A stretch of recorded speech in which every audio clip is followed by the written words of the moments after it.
My fellow Europeans, it's a great honour to stand before you today. I could stand here and explain the crisis that Europe is in, the demographic collapse, the open borders, the steady decline of our peoples.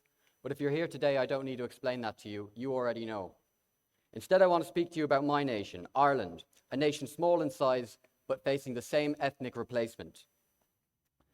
From the outside, some may say we've not reached the same extremes as some of the larger nations, but that's a very dangerous illusion.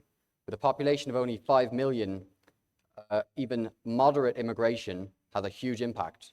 When we've had roughly 140,000 come to Ireland in a single year, while roughly 60,000 have left of our own people, we are not facing a slower decline, we are simply a smaller nation being replaced at the same or a faster pace than many of the larger European nations.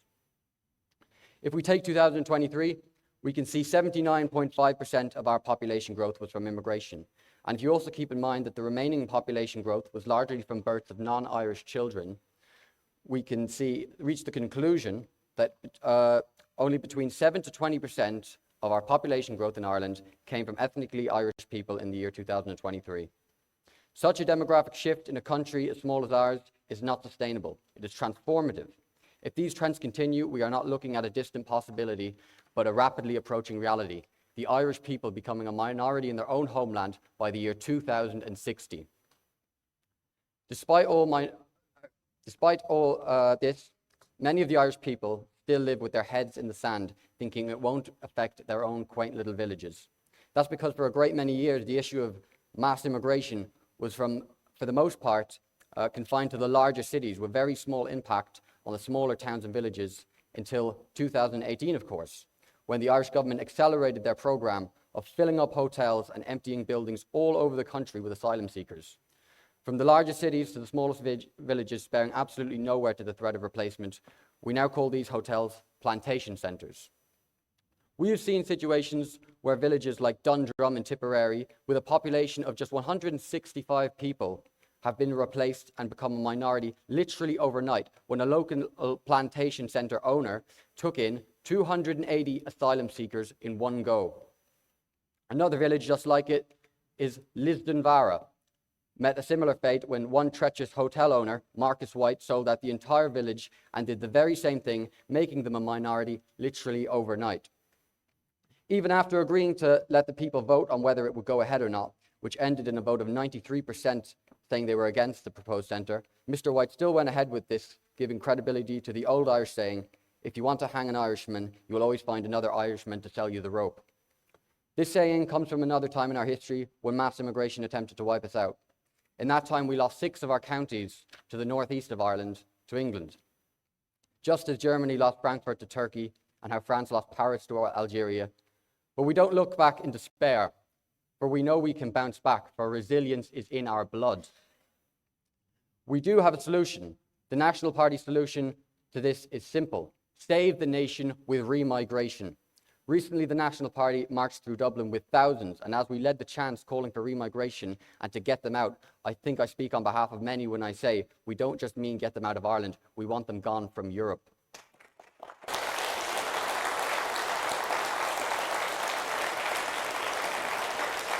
Without a sensible remigration plan that we can all cooperate on together, we will lose our country and collectively, we will lose our continent.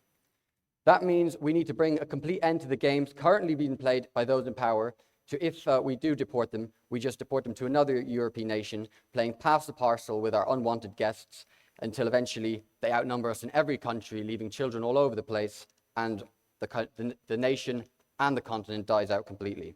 So we need them gone from Europe. What we are pushing for here is not a simple quick fix that will just be implemented and sorted overnight. We are merely laying a foundation for the future generations of our people. In pushing for these things, we will be persecuted, as many of us already are. We will be hated by many. We will be slandered by many, as racist, xenophobic bigots by many, and we will laugh straight back in the faces of many. Our obligation is not to cater for those who hate us. Our obligation is to those who come after us. If they think I'm going to look my grandchildren in the eyes and explain to them that the reason they're a minority in their own country is because I didn't want to be called racist by people who hate us anyway, then they have another thing coming.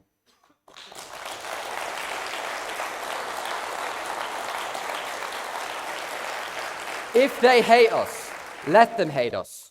If you look at the things our enemies love, you'd be flattered to know they hate you, as it shows that you're a direct contradiction to those degenerative things. And as Europeans in general, our very existence is a direct contradiction to the globalist worldview.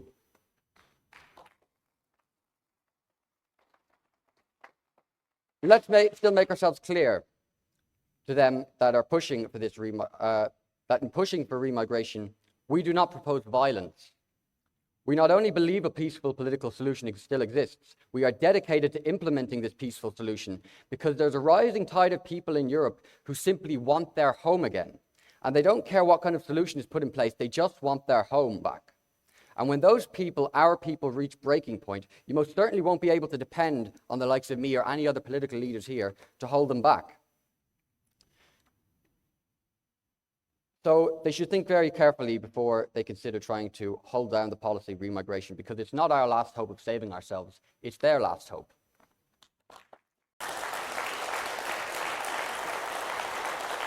In putting forth the policy of remigration, we have presented a reasonable policy. But the facts are that Europe's problems are getting more extreme, with high increases of robberies, rapes, and murders. Yet they are expecting that we are going to get less extreme. They have to understand at some point that if the problems get more extreme, the solutions won't get more moderate. And for that reason, you really could not present a better solution than what we have presented here. We have put forward a reasonable, moderate solution here, not an extreme one, and it's called remigration.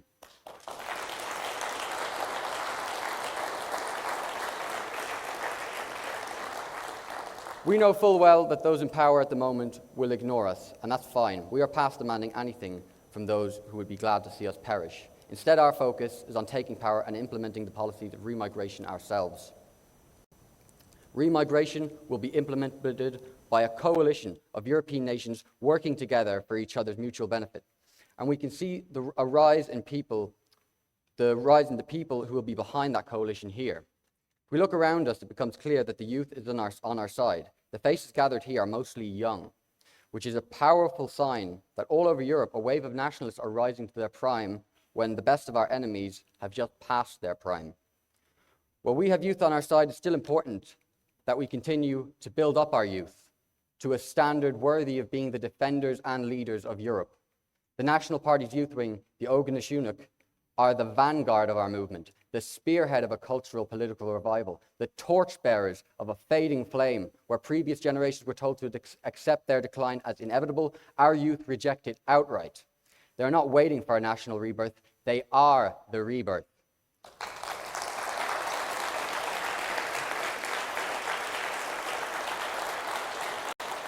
We uplift our youth in every way we can because we know that the standard to which they are raised will be the standard of Irish nationalism in the years ahead. And unlike the masses of young people being raised in the void of modernity, the Ógna prioritise discipline over desire, virtue over victimhood, and excellence over equality. They are not being led into decadence, but rather trained for leadership to ensure that they remain the last solid piece of a civilization that has otherwise gone soft. There have been a few decades recently of great moral decay and cultural decadence across Europe, caused by an absence of people like us. Yet our numbers are now rising to bring an end to that absence and an end to that decadence. We fight for the long-term goal every step of the way. It doesn't matter to us whether we cast out the invader this evening or after a lifetime of struggle, because as nationalists we know and we recognize that the next generation comes before our own. That the foundations of that reborn continent must be laid by us with the knowledge that we may never see it in full triumph.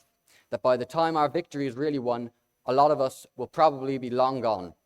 But we should not let this discourage us, because we won't be celebrated for our actions today, but we don't care, because we know that though we will bear the burdens of this struggle, though we will be slandered, persecuted, and denied the very inheritance of our ancestors, carved from stone and soil, our children will be the sons and daughters of victors. And I swear by the name of the living God that 1,000 years from now, when these invaders are doing whatever it is back in their own country, we and our descendants are still going to be here.